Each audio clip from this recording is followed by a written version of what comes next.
श्री स्वामी समर्थ सर्वांना. कसे आहेत सर्वजण? मस्त ना? मस्तच असायला हवे. तर आज मी उन्हाळी कामांना सुरुवात केली होती. तर असं म्हणतात की गुढीपाडवा झाल्याच्या नंतर 1 महिनाभर कुरवड्या घालायच्या नसतात. त्यामुळे आधीच कुरवड्या बनवायला घेतल्या. म्हणूनच त्यासाठी गहू भिजू घालायला घेतले की 4-5 दिवस ते गहू भिजू द्यावा लागतात. नंतरच आपल्याला कुरवड्या बनवता येतात. म्हणून आठवडाभर आधीच ही तयारी चालू होती. तर 1 पायलीच्या ह्या कुरवड्या आहेत. म्हणजे 1 पायली म्हणजे 4 शेर. नवीन मुलींना आता सध्या माहिती नसतं कितीची 1 पायली असते ते. तर किलोमध्ये घ्यायचं म्हटलं तर प्रमाण हे 10 किलो गहू आहेत. 2 डब्यामध्ये घातलं होतं भिजू, कारण एका डब्यात ते बसणार नाही म्हणून 5-5 किलो एका डब्यात घातलं होतं. 4-5 दिवस आपल्याला गहू भिजू घालून घ्यायचे आहेत. रोज आपल्याला ह्या गव्हातलं पाणी काढून घ्यायचं आहे, नाहीतर खूप आंबट असा वास येतो. आणि ह्या कुरवड्या माझ्या आजीच्या पद्धतीने घातलेल्या आहेत. जुन्या बाया जसं घालत होत्या ना, त्याचप्रमाणे गहू आपटच भिजू घातले होते. नाहीतर काही बायका भरडून गहू आणतात आणि नंतर भिजू घालतात. त्यामुळं काय होतं की चीक जास्त निघत नाही. असं आपट गहू घातले ना की चीक भरपूर निघतो आणि कुरवड्याही छान पांढऱ्या शुभ्र होतात. त्यामुळे आपटच गहू भिजू घालायचे. गहू भिजू घातल्याच्या नंतर ते डबे आपल्याला उन्हाला ठेवायचे आहेत. तेव्हाच गहू चांगले फुगतात आणि जेवढा वास येईल ना तितकेच कुरवड्या आपल्याला छान लागतात. आता व्हिडिओ दाखवल्याप्रमाणे रोज मी हे गहू धुतले होते. 4 दिवसाचंही दाखवलं आहे. जेव्हा शेवटच्या दिवशी हे असं पांढरं सगळं वरी आलेलं होतं. नंतर आम्ही शेजारच्याच एक काकूकडं मशीन आहे चिक घ्यायची. ती मशीन आणली होती. त्या मशीन स्वच्छ धुवून त्याला तेल लावायचं. नंतर गहू स्वच्छ धुवून घेऊन आपल्याला थोडे मशीनला घालून घ्यायचे आहेत.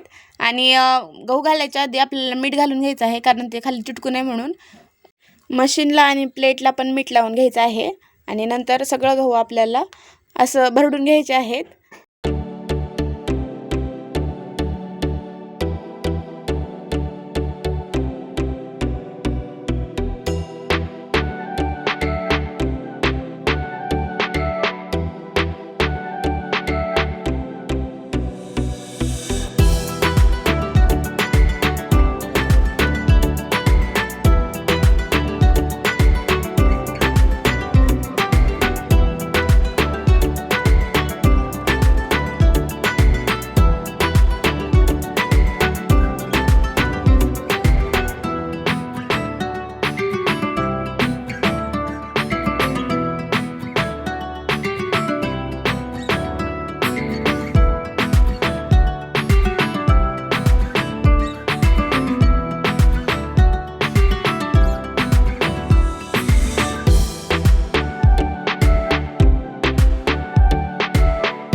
चीक घेऊन झाला की पिळून गहू आपल्याला घ्यायचे आहेत. आणि चाळणीला त्या कपड्याला आपल्याला लावायचं आहे मीठ. असं बांधून घ्यायचं. असं जुगाड केला होता ते म्हणजे थोडंही त्यात गेलं नाही पाहिजे त्या पिठामध्ये गव्हाचा कण, नाहीतर शेवग्यातनं ते येत नाही बाहेर. त्यामुळे आजीनं सांगितलं होतं की एकदम सुती कापड आण, पण ते काय भेटलं नाही म्हणून आम्ही ब्लाऊज पीस लावलं. त्यातनं छान गळत होतं. नंतर हे असं पिळून घ्यायचं आणि चीक आपल्याला सगळा गाळून घ्यायचा आहे.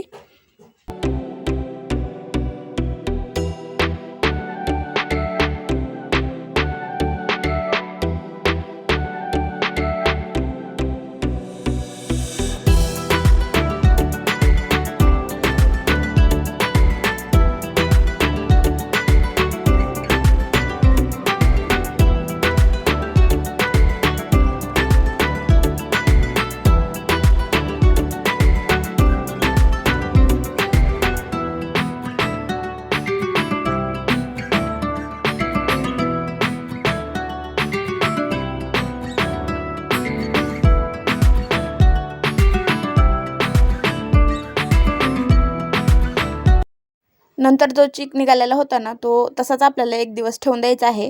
त्यामुळे काय होतं की पांढऱ्या शुभ्र आपल्या कुरवड्या होतात. म्हणून 1 दिवस आम्ही तसंच ठेवलं होतं. फक्त त्यातलं वरचं पाणी काढून घ्यायचं. ते चीक आहे ना ते खालीच बसतं, वरी येत नाही. पाणी फक्त वरी होतं. ते पाणी सगळं काढून टाकायचं. नंतर डबल त्यात पाणी ओतायचं आणि ते तसंच ठेवून द्यायचं. मग दुसऱ्या दिवशी ते आपल्याला कुरवड्या घालून घ्यायच्या आहेत. कुरवड्या घालायचं म्हणजे ना खूप मेहनतीचं काम आहे. तर 2-3 बायका तर लागतात त्याला सहजच. पहिलं तर आम्ही चूल पेटवून घेतली. नंतर त्यावर मोठं पातेलं ठेवलं आणि मी 5-5 किलोचंच एक दिवशी घातलं होतं. म्हणून एक दिवशी 5 किलोचं शिजवून घेतलं.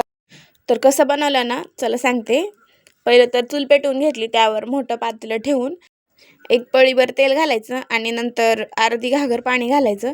ते पाणी छान उकळलं की त्यामध्ये थोडं थोडं पीठ सोडायचं आणि एका बाईनं पीठ सोडायचं आणि एका बाईनं ते हटून घ्यायचं. तेव्हाच ते छान शिजतं, नाहीतर गाठी होतात बरं का ह्याच्यामध्ये. खूप मेहनतीचं काम आहे बरं का हे. नाही जमलं ना की 4-5 दिवसाची आपली मेहनत सगळी वाया जाते.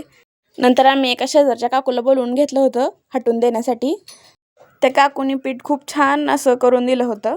नंतर आजीनं आमच्यात शेवग्यात भरून दिलं आणि मम्मीनं सगळ्या कुरवड्या घातल्या. मग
आता एक टिप सांगते की कुरवड्याचं पीठ चांगलं शिजलं की नाही कसं ओळखायचं.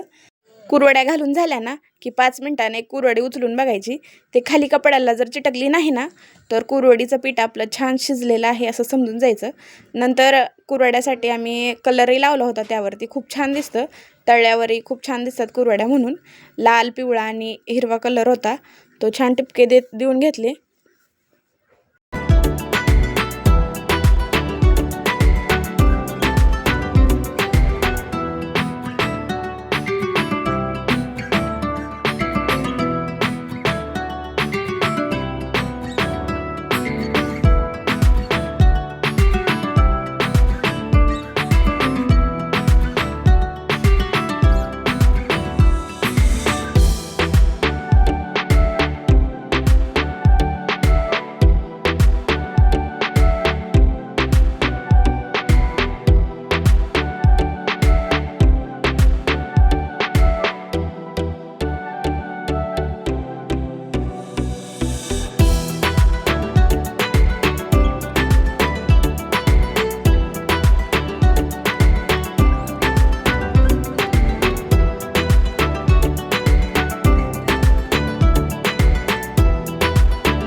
कडक उन्हात आपल्याला 1 दिवस कुरवड्या वाळवून घ्यायच्या आहेत.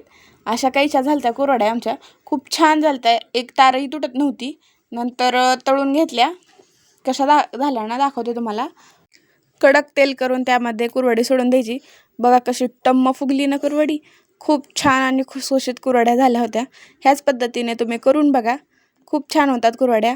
व्हिडिओ आवडला असेल तर लाईक करा, शेअर करा आणि चॅनलला मात्र सबस्क्राईब करा. भेटूयात नेक्स्ट व्हिडिओमध्ये. बाय.